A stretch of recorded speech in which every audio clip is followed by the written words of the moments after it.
HRN listeners. As we celebrate our 15th year, we are deepening our commitment to giving voice to the next generation of food systems storytellers, and we need your help. Our internship and fellowship programs help activate new possibilities for underrepresented and underestimated young people through experiential journalism, audio engineering, and production training. Through these unique programs, HRN helps food equity stewards build essential workforce readiness skills that expand their potential and foster economic mobility. Please consider supporting these critical programs. And with a minimum donation, you can be entered to win a dinner for two at an amazing restaurant in one of 8 cities and tickets to a concert at a great venue in one of those cities. We have incredible partners across the country who have donated, as they also share our passion for helping to educate the next generation of food systems storytellers. Check out heritageradionetwork.org/15 to donate and enter to win today. That's heritageradionetwork.org/15 to donate and enter to win today. And make sure you donate before March 31st. Thank you.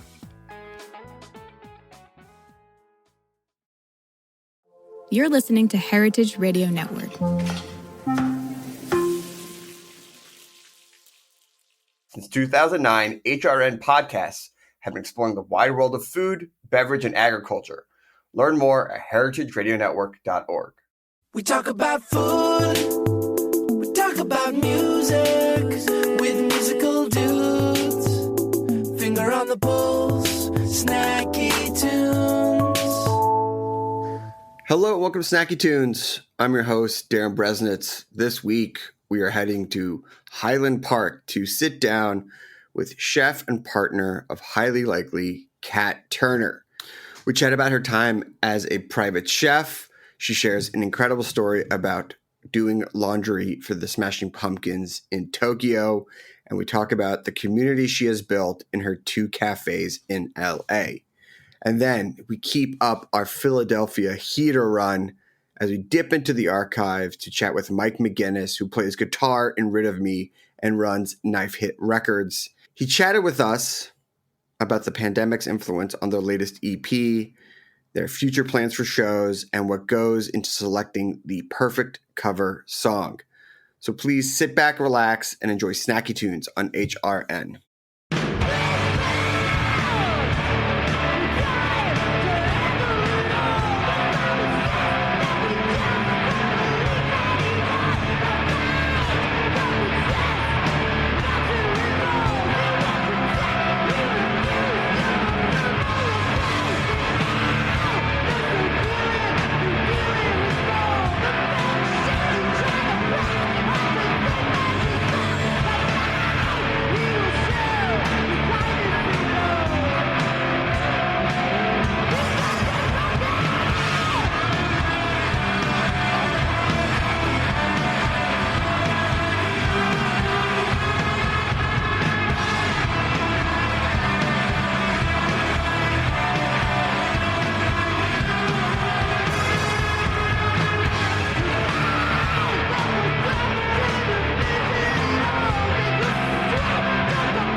Kat, welcome to Snacky Tunes. So happy for you to make the time and sit down with us. I feel so happy that you opened up close to me in Highland Park because I've been using it as like a third space office. So thank you for that at the very top.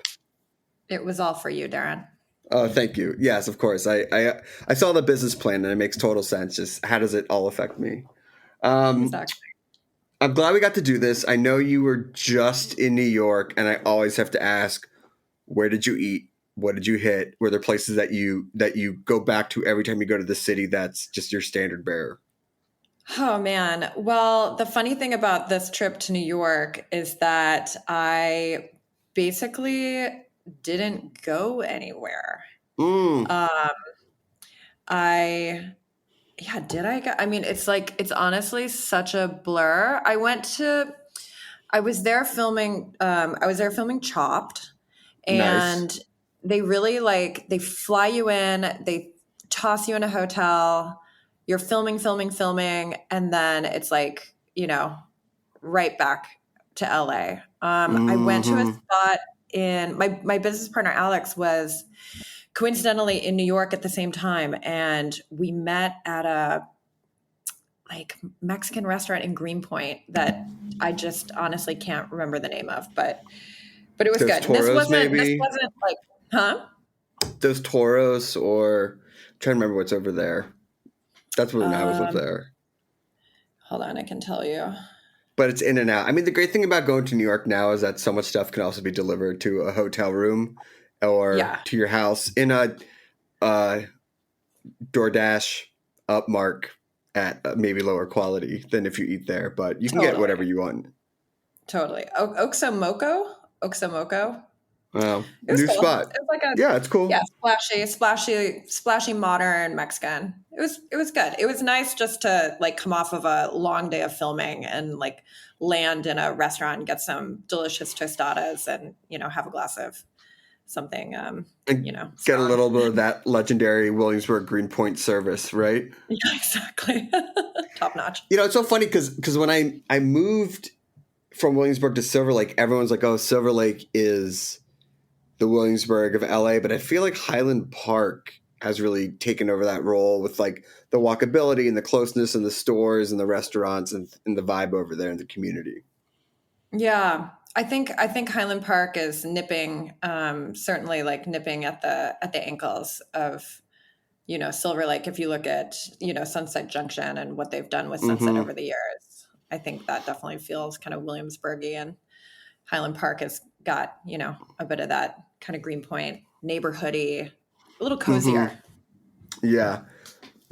I mean, I don't know. It's always so interesting when you start looking at New York and LA, especially with restaurants, because I always felt that New York was reliant on the financial sector and so much the business people or, more of a nightlife crowd. And I feel that LA has this relationship with Hollywood and things like that. And I know that you were in the business before, the restaurant business. Do you still feel that relationship is still there? That Hollywood and the restaurant industry in LA really works hand in hand? Definitely. We see it in different ways. I know a lot of restaurants in Hollywood and the Valley got really smashed by the strike. Where there's such a huge pool of people in the entertainment industry. I wouldn't say that we suffered too badly. West Adams and, Highland Park, I think, are a little less dense for industry folks. But as far as people, using it as a third space, as a working space, I mean, there's always somebody there writing a script. And, at this point, it's it could be Greta Gerwig or J.J. Abrams. I'm stunned at the people that walk in the door. Oh, I mean, I was camped out there for a few hours, and next to me was the most Hollywood development conversation. It felt, I was like, where's the cameras? Is this really what people are talking about here? But it's just, I mean, it's a comfortable spot. And just we get less nice of to get that. every house. Yeah. We get less of that in West Adams. Oh yeah, no, It's kind Highland of, Park is like yeah, it's a little different in Highland Park. Um, I know that you used to be more in the Hollywood scene, and now you're obviously in the food scene. What drew you from in front of the camera to like back of house in the kitchen, being a chef? Yeah. Well, in 2008, we had a big writer strike and a big financial crisis, and Mm-hmm. with the housing market, everything. And at that time, I was working as an actress. I was a burlesque performer. I was working as a shop girl at Agent Provocateur. I was hustling around doing a bunch of different things. But I also started working at my friend's restaurant in Silver Lake, a little vegan spot called Flore, that just closed recently. Yeah, Had a hell of a run. great And run. yeah, and I started cooking there part-time, and I realized that I loved cooking. And at that point I was already 29, and I thought, well, I don't want to be a line cook, and I don't want to have my own restaurant, but I think I'd be a great private chef, because I knew already so many people in the, entertainment, music industry. Yeah. I was like, oh, this could be a good transition for me. And so I went to culinary school in New York in 2008. And when I got done with that, I moved back to LA. I worked at Blue Hill for a little bit for free for 4 months. Yeah, those times have sort of changed, right? Yeah. Back when it was an honor to do that kind of work and not get paid for it. And I came back and I started working as a private chef for Billy Corgan, Smashing Pumpkins, and went on tour and did that for a couple of years, and it was awesome. And that kind of launched my career as a private chef. What story can you share from the road with that? With obviously not getting yourself in trouble, and who knows how long those NDAs actually last. Well, yeah, totally. Well, one of my favorite memories was when they toured in Japan, and I was begging Billy to take me with him because I had never been to Japan, never been to Tokyo. And he said, we don't really have it in the budget to bring a chef, and I don't really need to bring a chef to Japan. He said, but if you can also help us do wardrobe, because I was also a wardrobe stylist in the past. And he said, if you can help us with the wardrobe, we'll bring you with. We'll pay for the flight and we'll pay for the hotel, but we can't pay you to be there, but you can come along. And I was like thrilled at this. I was like, oh my God, I might never get the chance to go to Japan again. And here I'm being flown there and being put up in a beautiful hotel. So we go. And that first morning, I got saddled with these 2 giant bags of laundry from the show from the night before. And I had to go find a laundromat in Tokyo. And we were staying at the Conrad Hotel, and I got into a taxi cab. The front desk had given me the address for like a coin laundry, and I was able to exchange some yen and get some coins. And this taxi driver drops me off at this coin laundry place in a neighborhood where there's just like normal people doing their laundry. Yeah. And I've got these 2 big like laundry bags. And I'm like, whatever, this is what you do. You figure it out. And so I figured out, I had to have somebody help me, but I figured it out and got the laundry going. And to kill time, I just went to go walk around the neighborhood. And what I didn't realize is that he had dropped me off at a laundromat right next to the Tsukiji fish market. And, oh my. Yeah. And so it's like 7 a.m. and it's the middle of summer and it's hot. And I'm like, oh my God, I can't believe I'm literally here. And walked into the fish market and saw just a spot that had a line, and got in line and sat down at this bar and had an ice cold Sapporo and the best sushi of my life. And I just remember just like a tear rolling down my face, just the level of gratitude and that feeling of, when you have something that's so good and you're like, well, clearly I've never had sushi before in my life. Yeah. Because when you're like, That's so incredible because it wasn't like you did a ton of research. I mean, you probably knew where you were going, but to just like randomly look up, I feel like those experiences are so few and far between now because everyone, when they travel, it's like, I'm going here, this is all planned out and things like this. And here you think you're getting saddled with like hours of laundry and you're having a meal that people travel the world for just dropped in your lap. Completely. Yeah. And then just having the leisurely stroll through the market and the ability to it's one of all time. Yeah. Just unbelievable. I'd love to know what the band was eating at the time. They probably, if it was a lesser meal than fresh sushi at one of the world's most famous fish markets. They were getting hotel eggs, I'm sure, delivered to the room. Which has its own perks, you know? I'm not laughing at it. I'm just saying it's just, yeah. Oh my God, that's so incredible. It's incredible. And the funny thing is that I remember that intense desire to go and that, it felt so, oh my God, like I'll never get to do this again. This is so cool. And then going on to work for, other people as a private chef. And I was in Japan twice a year for like years and spent actually an incredible amount of time being able to explore Tokyo Tokyo and Osaka, Okinawa, and but always reflecting on that first time of like, wow, I thought I'd never be back here again. And I'm sure it's never, I'm sure you haven't hit the point where you're like, Tokyo again, eye roll, right? God, take me now. Let's go.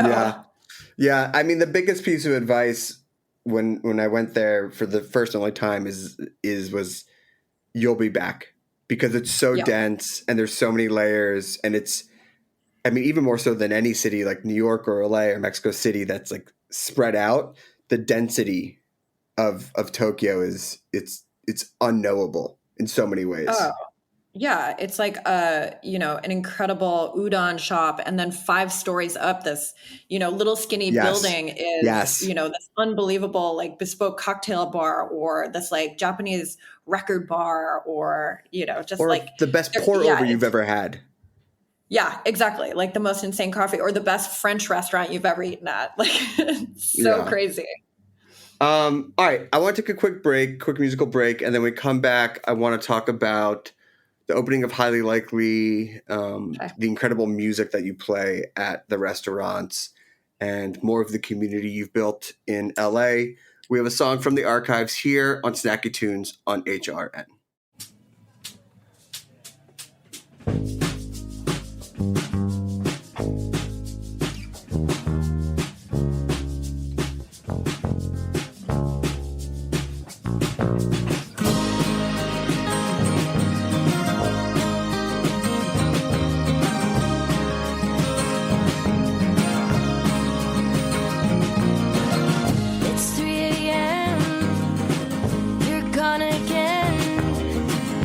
Around the lakeside to put me to bedtime.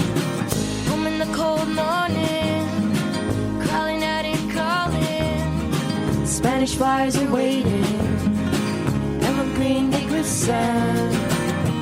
Call me daily, just to exercise my trust. We'll see how this unfolds, living together.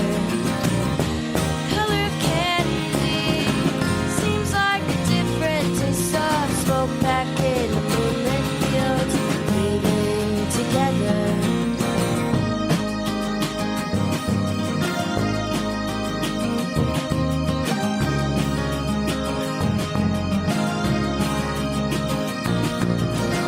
And shoot us a picture from melodic pictures.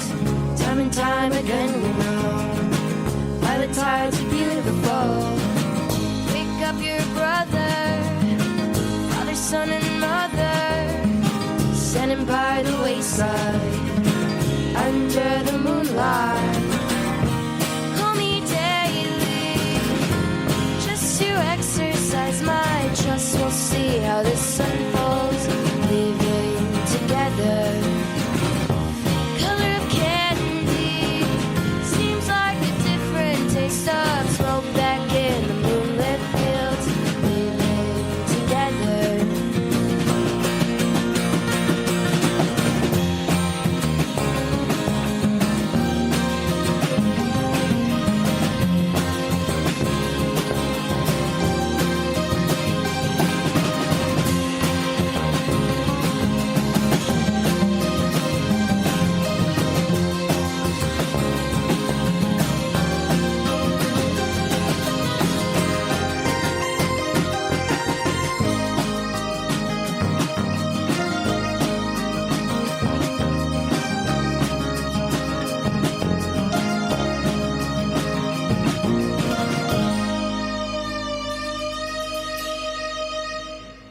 welcome back to Snacky Tunes. We are here with Kat Turner, chef and partner at Highly Likely. So obviously you're in this enticing world of private chefdom that, I mean, I don't know the hours, but you know, it's a decent work-life balance at times.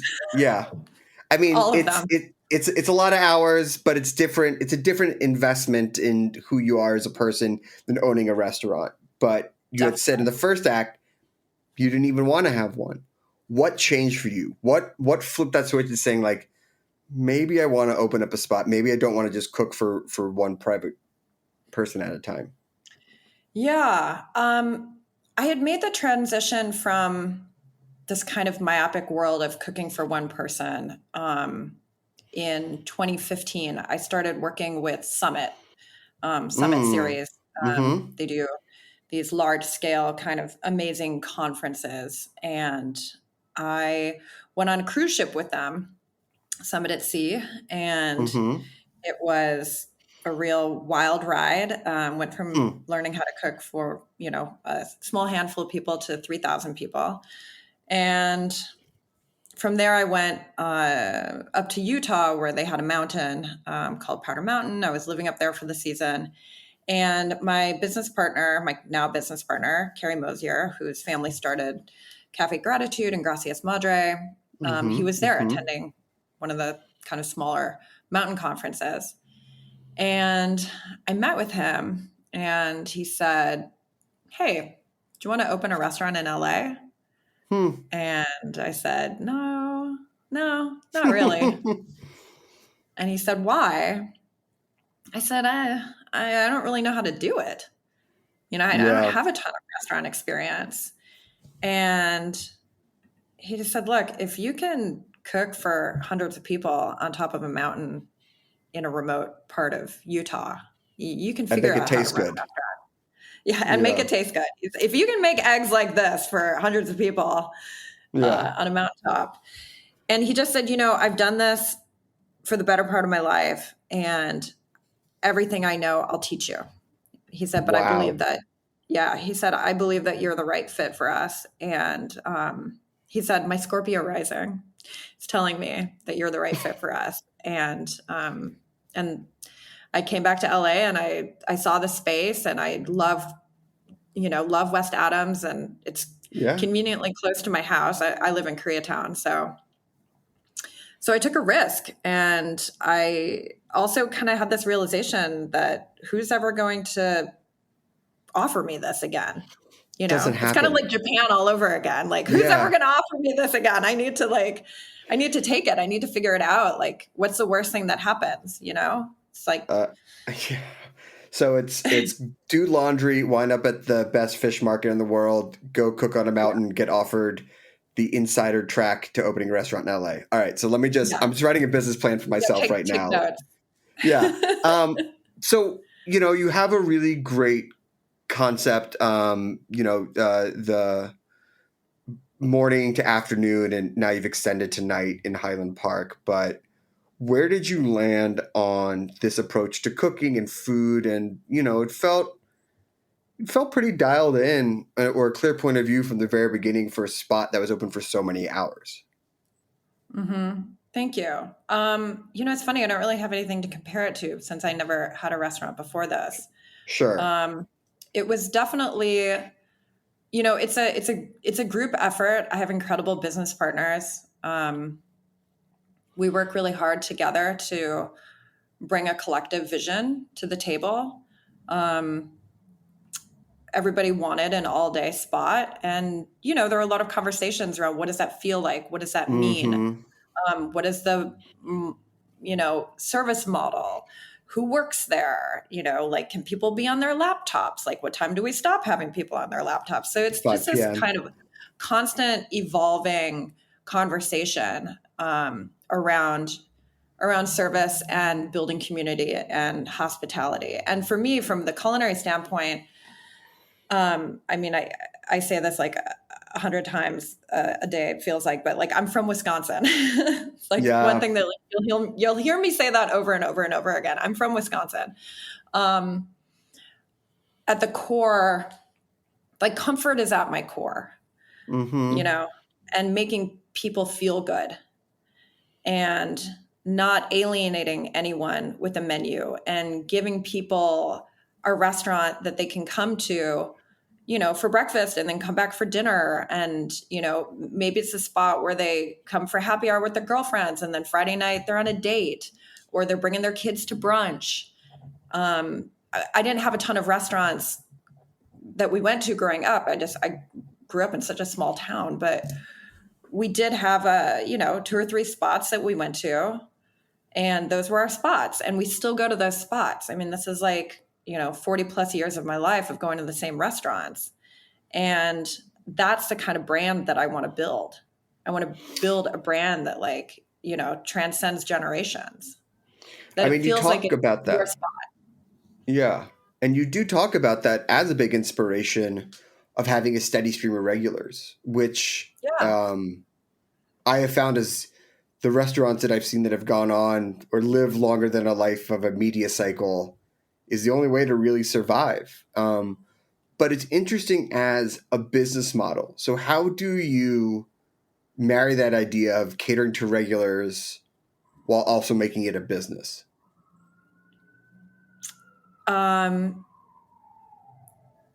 So it's clear. So how do I cater to regulars, but also make it a business?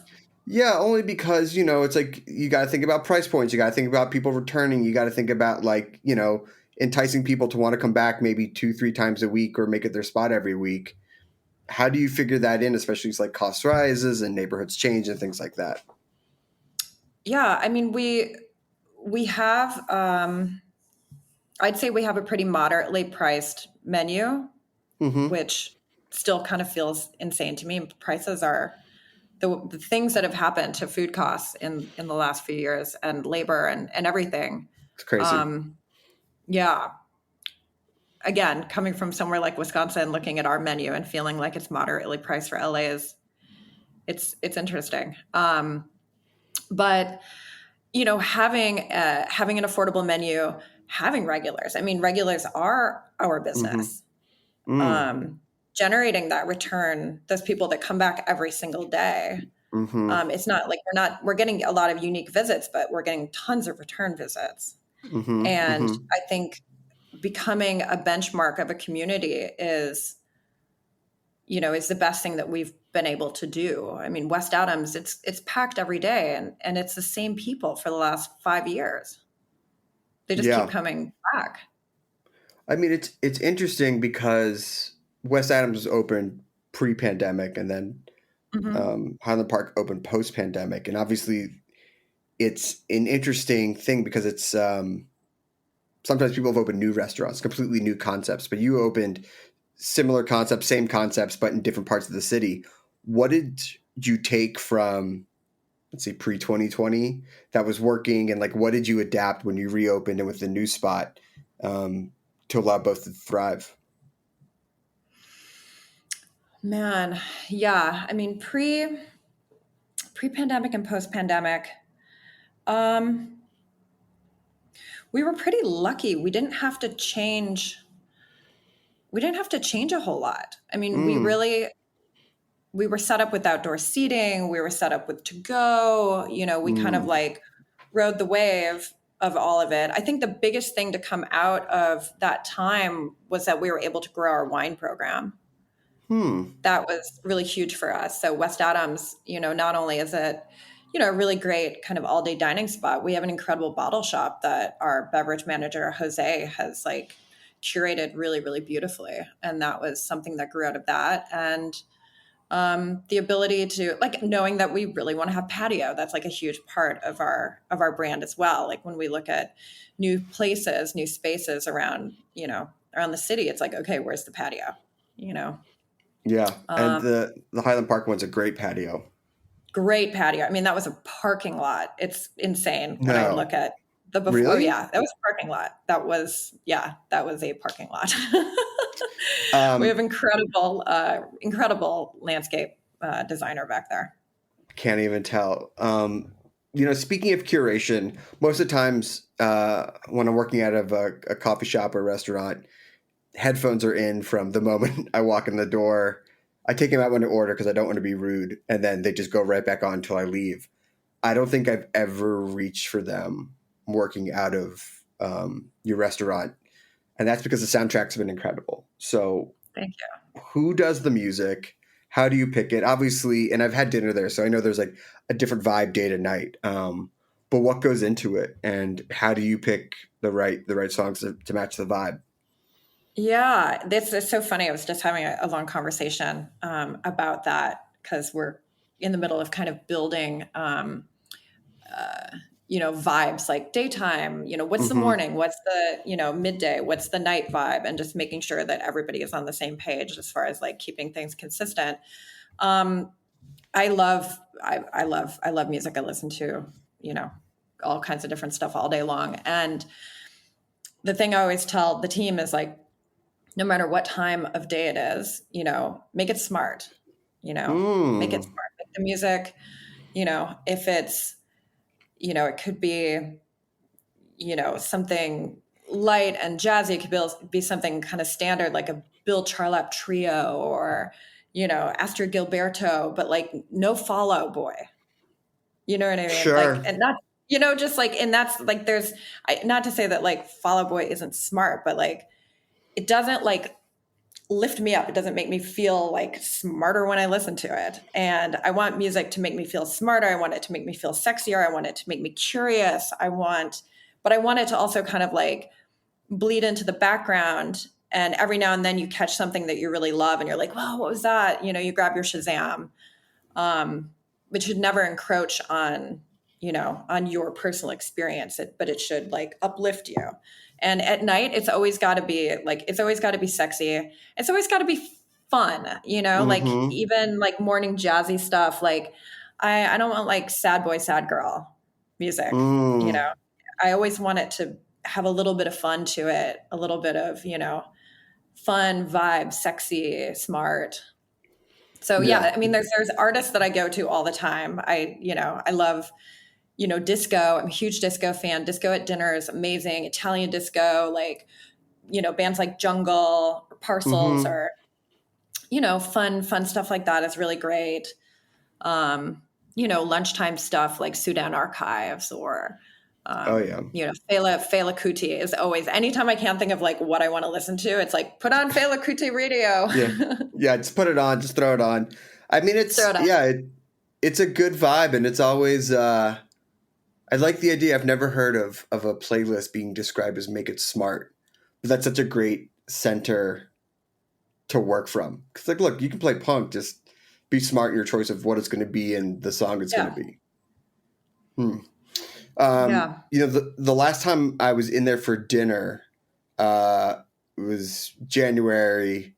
I was doing dry January, and what I loved about what was the night was that the music was going. It felt really sexy and cool, and then the thought you had put into like the non-alcoholic listings and like offering different food and cuisine for people who were on their own journey and things like that. And that's not easy because you have X amount of room in the bar, X amount of room in the kitchen. But we all know that like a lot of people are going through changes in the food community and things like that with the way that they want to eat and drink. So how do you find that balance to put up the menu you want to put up with, but then also know like the communities that you have in West Adams and then also Highland Park, and knowing that like there's been a shifting mindset in the type of offerings that people want when they go to restaurants like yours? Well, I can't speak too much to the drinks. I mean, I do have some input on our bar menu, but we've got some really incredible people that have contributed to that. And, there is such a, dry January aside, there are so many people that are, either refraining from alcohol or, want to go out and just not drink that night. And, having something that's just not like a bitters and soda for them is a fun opportunity. And as far as the menu goes, I think being a private chef for so long kind of helped with the ability to navigate what other people want versus what I want to make. And so when I am creating dishes, a lot of it is, I mean, there are dishes on the menu that I personally don't like. Really? They're just things that I wouldn't necessarily order, but I know that there's somebody out there that is really going to love it. Right. You know? And so I cook for the community as much as I cook for myself. Huh. That's interesting. You may be the first person to ever been on the show who admitted they have stuff on their menu that they don't like, but it's for the people. I'm not a kale salad girl, but people love my kale salad. You know what I mean? It's like that kind of thing. That kale salad's phenomenal. You got to have a kale salad on the menu, though, right? You got to have. I'm sorry, you can't be in LA in this time. I mean, you could go over Dikio now. I've seen that replacing a couple of kale Caesars, but you know, that's few and far between. I love a chicory. Oh yeah. So you have the 2 spots. You're doing a lot of consulting work. Are you looking at other places that can have patios? What's the future look like for you? Or do you feel like you have 2 kids that you can look after very well? Oh no. We're going to have my mom had 6 kids. So there you go. I don't have human children, but I could very easily have 6 restaurants. So I think, stay tuned on that one. We are definitely, expansion is part of our plan. I mean, I know Highland Park is close, but if you want to come to Altadena, we will not say no. Mum's the word on that one. But you know, I mean, I love, you know, I know the guys from John and Vinny's, and you know, I think they've done a good job of, you know, expanding their brand, or, you know, places like Home State, or, you know, Kismet Rotisserie, or, you know, there are people that, you know, you see them popping up and you're like, oh, that's Smart. The next spot to go look at. Yeah. It's like, okay, let me just look. Okay. Brentwood, Playa Vista. Okay. I'm just following the map around the city. Yeah. Well, Kat, I can't thank you enough for making the time. If people want to stop by or see what's going on, where can they go? How can they get involved with what you're up to? Yeah. Well, you can follow us on Instagram at It's Highly Likely. And we are in Highland Park on Figueroa, and we are in West Adams on Jefferson. Amazing. And maybe, you know, soon to be coming to your neighborhood. Oh man, I've been saying forever. That's a collective yard. That could be, Mar Vista, it could be the Valley, it could be Altadena. Like, we'll see where we land. Well, I thought we already established that you open restaurants based on my needs and my needs alone. So it's just got to be within walking distance to my house, right? I'll put you in touch with our lawyer. Yeah, I'll show him some spots. The contracts. Well, Kat, so great to catch up with you. Congrats on everything. Looking forward to coming out and working out of the restaurant very soon.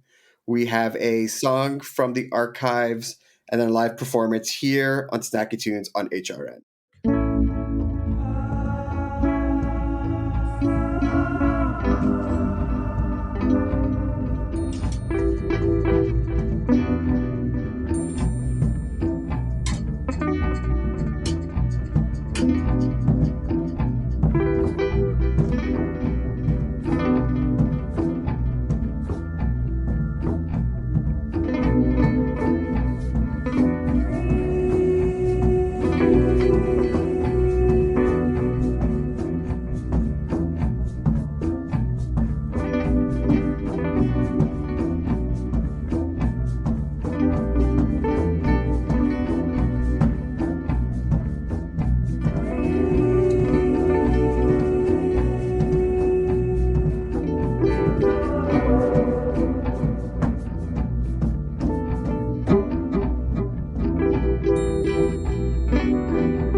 Mike, welcome to Snacky Tunes. Thank you so much for taking the time to sit down with us. We always appreciate another Philly boy being on this show.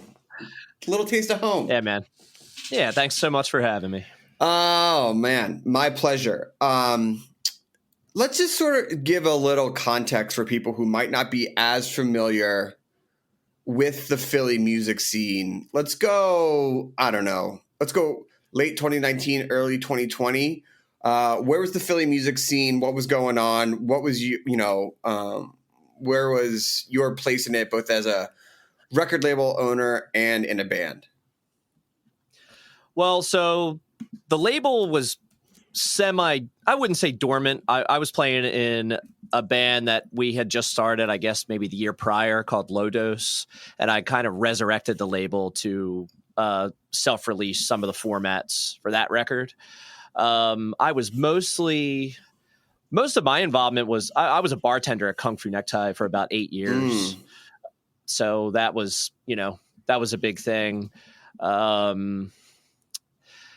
don't really. I was also playing in a band called Plaque Marks, which I don't play in anymore. So I was active in a lot of ways. Fight Amp was my most active band before that, but we broke up in 2016. So. Got it. And the Philly scene as a whole, the community. I mean, it's always been a tight knit community. I know Philly seems big, but it really is a small town. When you're here, it feels like a small town. That's for sure. But I would say there's a few different scenes that sort of get fractured just by the geography of the city. Sure. South, north, and west, So pandemic hits, and I know that the record label was dormant and you were in Low Dose, but things changed a bit for you with both the band you're in and sort of a reconfiguring of the record label. Talk us through what happened. Well, right before the pandemic hit, Low Dose sort of naturally was going to take a little hiatus for an undetermined amount of time. A couple of the members just had to focus on life and work and other projects. And Iteria and I wanted to stay active, so we just decided to start another band. And this was, literally maybe December of 2019 or something like that. We rapidly wrote 4 songs. Recruited our old friend Mike Howard, who was the second drummer of Fight Amp and played in bands like Ladder Devils and stuff like that. And we got it together and quickly recorded it in the beginning of February of 2020. And then I went on a tour with another band for almost a month and got back right in the beginning of March. Wow. And that's that's right when I remember sitting at a bar and seeing that the NBA season was canceled. And so this new band, Rid of Me, had a tour scheduled in May with Soul Glow. It was like 3 or 4 weeks or something. And I remember my last bartending shift was Friday, March 13th. And that's when everything just got shut down. And we were just sitting back wondering if it was just going to be one of those, is this going to be 2-3 weeks or 2-3 months? And, and then everything just started getting canceled. And that's when we wanted to be an active band. So we had to, reinvent what we were going to do instead of playing shows. So that was write music and release tapes. And we brought Ruben from Soul Glow into the band, which probably wouldn't have happened otherwise. So, yeah, it's tough to say positive pandemic experience, right? I think it's right. Yeah. No one wants to glorify it, but if you're a creative person, as you are, and you have a life on the road or your life out and about, being at home, I don't know if it's force or allows you, whichever route you want to take, to maybe create and work with people that you wouldn't have had a chance to do so. So do you look back on at least that first year or before the first reopening, and who knows what's happening now, but as a positive time or a tough time where you were able to create some art? How did you approach it? It's all of the above. Because it was like day to day, and I knew I couldn't just sit here and watch TV and drink. You know what I mean? I could, sure, but I would lead to some, ultra negativity. So And not that I didn't do those things. There was a lot of time to kill. But I just, and my bandmates, you know, we had to find ways to move forward, not lose our minds, be creative, and use the time that we had to our advantage. And it was the same with the label. I had it sitting there and I was using it for my own bands. And so, yeah, I had this time, and why not put some of it into another musical endeavor that, you know, branched out beyond my bands. So I love it. It was positive and it was negative. Yeah. Because there were rough days, obviously. I mean, it's a year. Even in the best of times, there are rough days in a year. For sure. All right. Yeah, and it's still a bumpy road. So yeah, it's still a bumpy road. I think. Well, I don't know what to think because I don't know what's happening. You know, we're recording. On the 28th of July, and the CDC just said masks back on. So it's just like, okay. Yeah. All right. Yep. I know. Well, how about this? Let's hear a song appropriately maybe titled "I Don't Wanna." What's the story behind it, and when did you lay this one down? So this was originally recorded for we call it our EP. It was sort of a rushed demo session for our first recording. It's also going to appear more definitively on our LP, which comes out this fall. So we recorded this and the other two live songs for you guys, just locally, like in our neighborhood here in Port Richmond. So this is a live version of that song that's going to be on two of our releases. Awesome. Well, we have "I Don't Wanna" by Rid of Me here on Snacky Tunes on hrn.org.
Welcome back, Snacky Tunes. That was just I Don't Wanna Live, Rid of Me. We have Mike McGinnis, guitar player in the band, and creating anything during a time like a pandemic, I would say it's probably tough to not have some of those themes or feelings wind up in the music that you're recording. I know that the last EP has a cover in it, but also has an original, and you're also writing other music. Did you put any of the experiences and feelings from the pandemic into the new music that you've been writing? Yeah, it was impossible not to. Right. I mean, even the way we were, a lot of it was like file trades, because even we were just staying home alone for a little while in the first couple months there before we started actually getting in a room together again. So, yeah, it just, the canvas sort of helped make the painting for sure. Any songs that, or maybe not even songs, but were there any moments where you went, I would have never done this pre-pandemic, I would have never written this type of song or this type of lyric, but now you're like, I have the freedom to, or the desire to put this type of sentiment, recorded for the, all ages of time?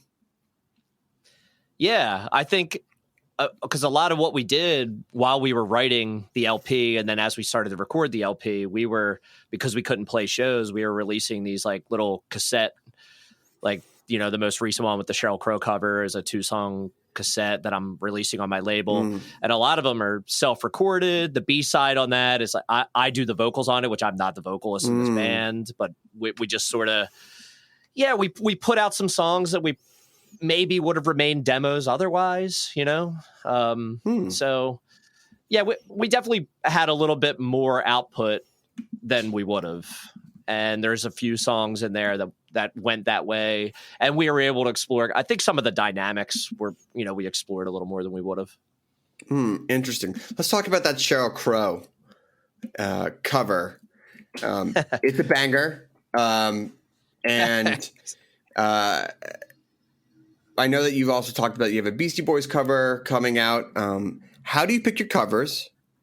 And what makes you want to do a cover? Because it's sort of that balance of, you want to be, I've heard ones that have gone completely off the rails, and I'm like, I don't love this as a cover. It's just a different song.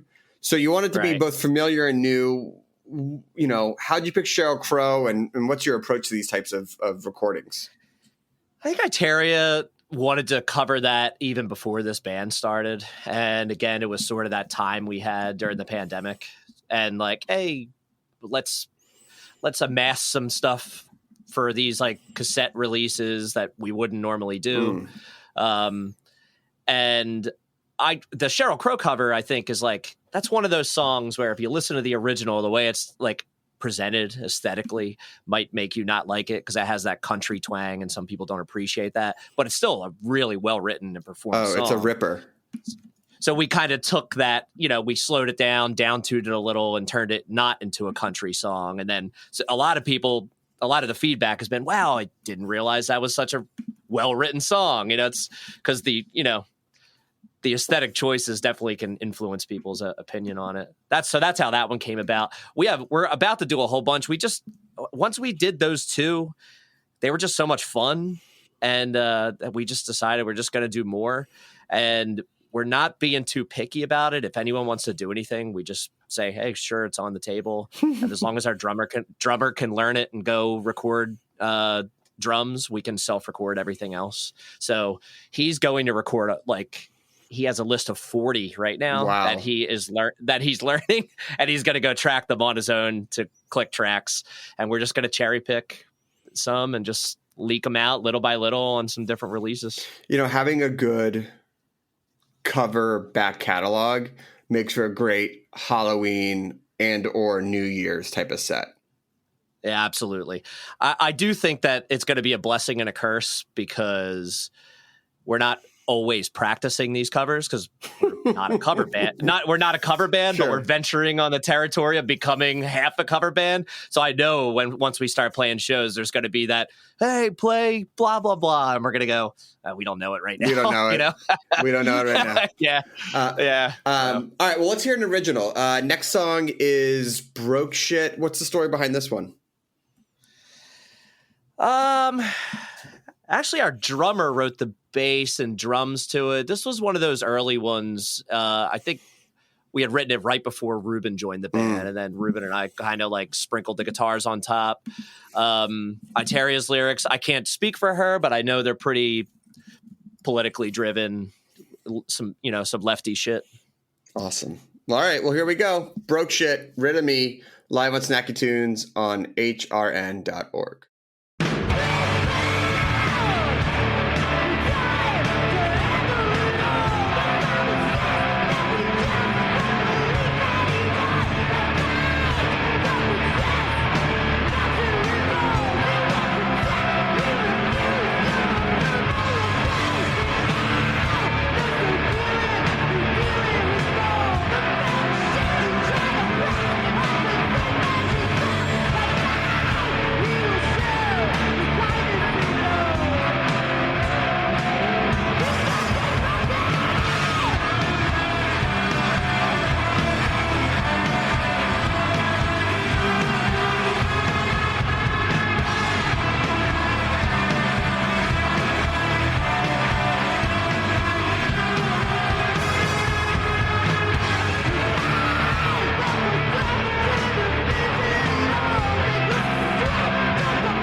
That was just Broke Shit, Rid of Me. Mike, I want to shift to the label a little bit, which we had talked about at the top of our conversation. What made you ultimately want to get this thing going again, especially since it was dormant pre-pandemic? It's something that was never like completely dormant. I would resurrect it throughout the years since the beginning of my old band Fight Amp. I would resurrect it like intermittently to kind of like serve whatever purpose I needed it to serve. Sure. And then having the time during the pandemic to kind of look at it and take a step back just made me realize it was something that I could do. Especially with just getting like doing mostly cassettes. I'm not strictly a cassette label, but I make sure there's always like because I have like I'll digitally just distribute records as well. Mhm. But I always want there to be like a physical artifact, and a cassette is a very like affordable, quick turnaround time way to do that. And if you're not into the cassette, you can always just listen to it on Spotify or whatever. So I guess that, and it was just like another creative project. I was sort of maxing myself out on my own band and a side project band. And I didn't want to like start a third band. So I wanted something involved with music that, was outside of my own, hearing riffs in my head and recording them and stuff. I mean, it's also nice to not always be like, listen to my music, listen to my thing. It's nice to be supportive of the scene in the community. Yeah. And that was like my way of doing that. It's very limited capacity, like of what I can do. And it's like, it slowly is growing. But yes, I can like take my friends' bands and hopefully soon people that I'm not even directly friends with and release stuff and have it be my way of contributing, Did you find it to be a good or different way to connect with people during the last year and change, especially as everyone was sort of isolated at home? Yeah. And I guess I didn't really think about that at the time, but in retrospect, it was like a really nice way to be able to connect with people. That didn't feel forced or anything.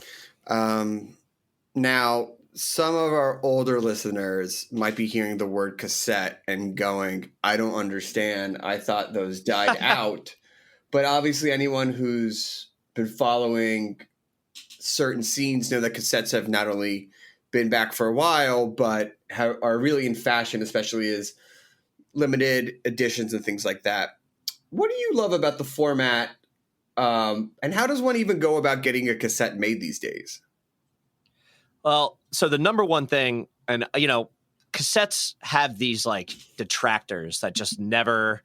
Like I recently listened to a podcast on another podcast that I recently did called The Northeast Scene, and they had Matt from the Get Up Kids, and I was the previous guest, and they brought up cassettes on that, and he was just like, "Oh, what is the point? Don't even bother."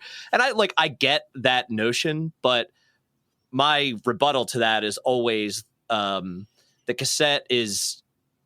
In a world of digital streaming and like a lot of releases don't even come out on any physical format often. So if you can make a physical artifact and it's affordable to make and affordable to sell, and it's not backed up in this insane world of like where vinyl is right now, where the wait times are a year and Amazon's flooding the market and all these things, it's very like for the common person. Like you can still make them for cheap, at least relatively, and sell them for cheap relatively, as vinyl prices are skyrocketing. Now I'm saying this and knock on wood, this could change. My manufacturer just told me prices are going up. So because there's a worldwide cassette shells shortage right now. Sure. Go figure. I have to imagine that there's one depot of cassette shells and it's just slowly dwindling as more and more indie bands and punk rockers put out cassettes. But it's great to have something physical. It's so interesting to see how vinyl has now swung back into be such a demand. I know. It just surpassed CDs, I think, for the first time ever, which I'm surprised it actually took that long. Yeah, I mean, who's buying a CD these days? Yeah, I know. Poor CDs. Well, that might change too. So. Right. Yeah. It's like, we can't make records and we can't make tapes. We're going back to CDs. But I mean, CDs just never have had or will the same aesthetic as a cassette tape or an LP.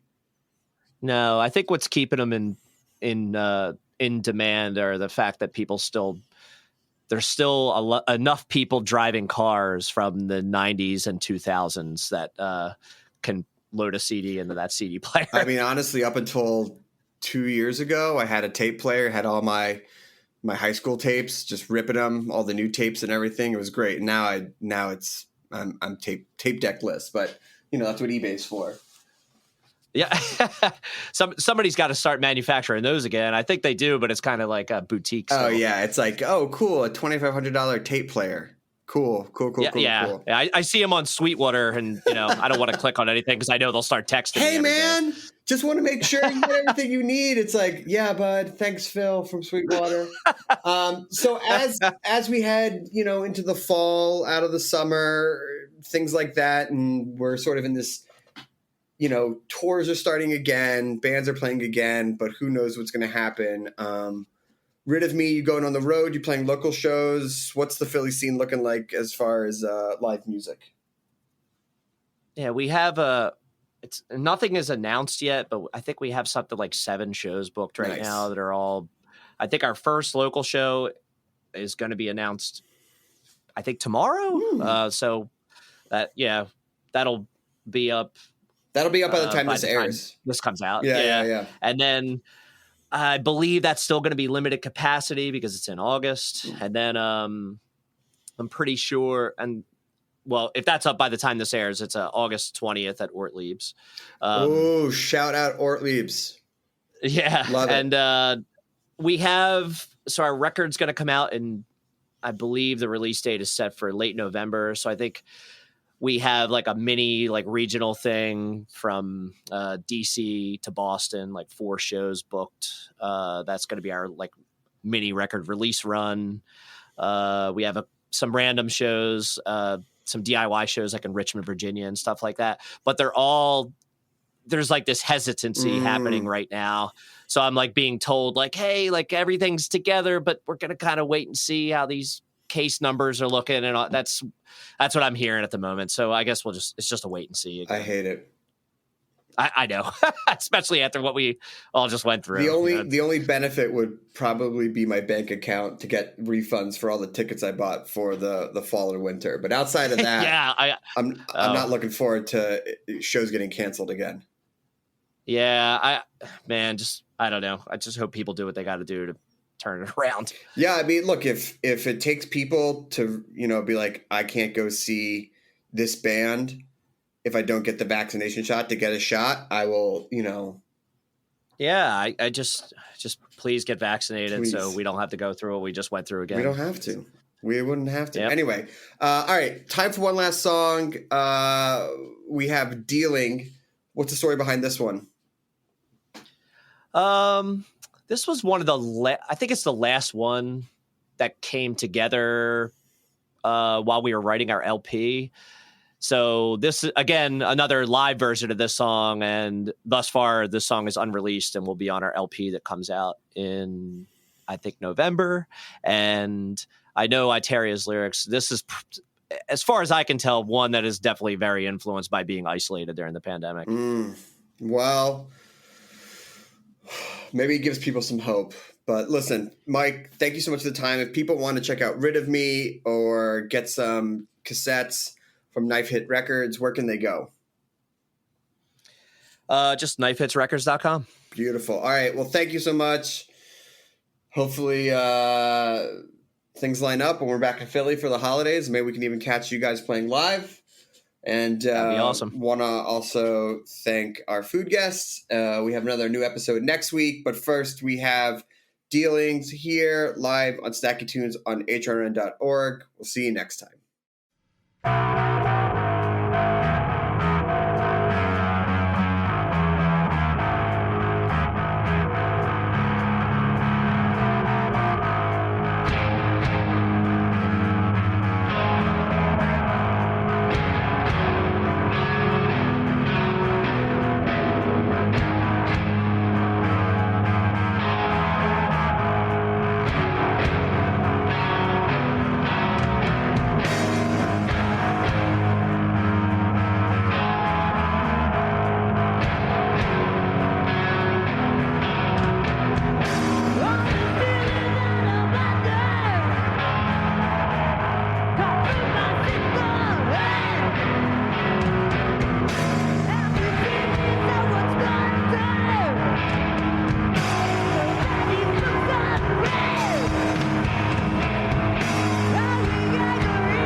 talk about food, we talk about music with musical dudes.